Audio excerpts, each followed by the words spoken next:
Wedding.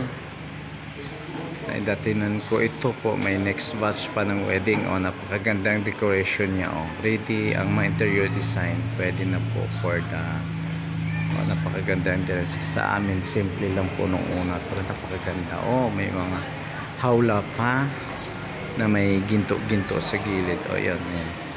At saka marami pa mga projector. May mga epek-epek pa na mga sounds.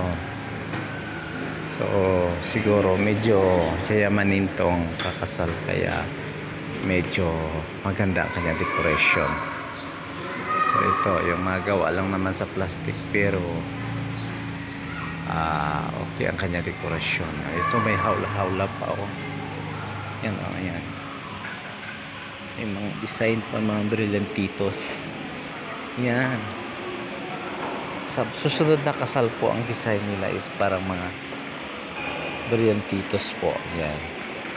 Mga diamonds. Diamonds are forever. Just so, ang gandang design ng pangatlo, no? Diamonds. Para may lalagyan ng bulaklak yun, mother. Opo. Kanila po yun. Yun po yung ito si Mother Butler. Good morning po. Good morning. Siya po tagapangasiwa ng simbahan. Immaculate Conception, Seriara, Quezon. Ilang taon na po kayo naglilingkod sa Panginoon?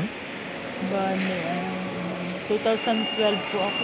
So mga ilang years na po? Bali, 11. 11 years. Salamat naman sa Panginoon dahil pinagpala kayo ng gusto. Tapos ng mga anak nyo? Opo. Mailan ang anak nyo po? Dalawa po. Pareho pong tapos na sila. Babae, lalaki? Pareho pong babae. Ay nakapagtrabaho ng maayos ngayon? Opo. Isang Wow. teacher at saka isang Wow! Teachers at saka ano po? nurse. Nurse. Wow, congratulations. Bigat ito si Mami. Isang teacher at isang nurse ang kanyang anak. So, hindi na ma-reach si Mami. Ano po pangalan nila, Mami? Telma po. Mami Telma. Thank you so much po sa iyong papaunlak.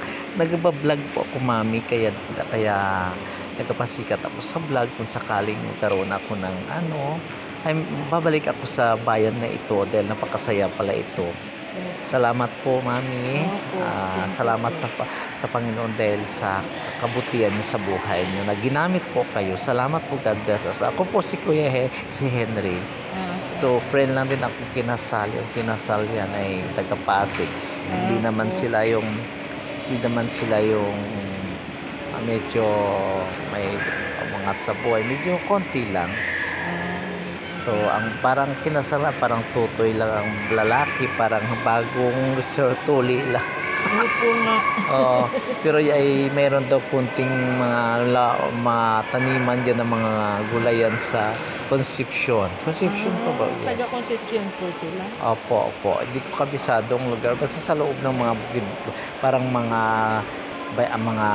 taniman ng mga gulay, talong, etc. Okay. Sige po. Yun po ang pinagkukunan dito. Maraming salamat po, tita. God-bless po. Punta naman ako ngayon sa mga nagpipicture taking. Yan sila o yan.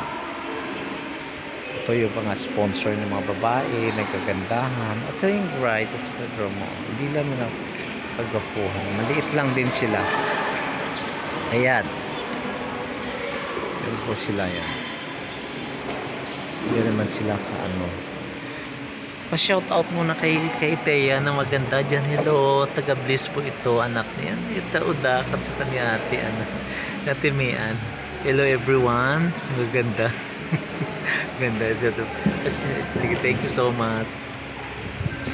Mga taga-Bliss po yun. Ay, si Tita Mian pala sa wala. So, ayan na madali kasi sa susunod meron na naman next wedding. Preparation sila ngayon. May mga diamonds are forever. So napaka-pretty ang kanilang preparation, bongga. Ayan, ang preparation nila is bongga. May diamond are forever. Ganda yun. Kasabitan siguro yung bulaklak yan. Yes, sasabitan ng bulaklak. Yes, katatapos lang. Yes, yan yung kasama mag-asawa. Salamat muli po.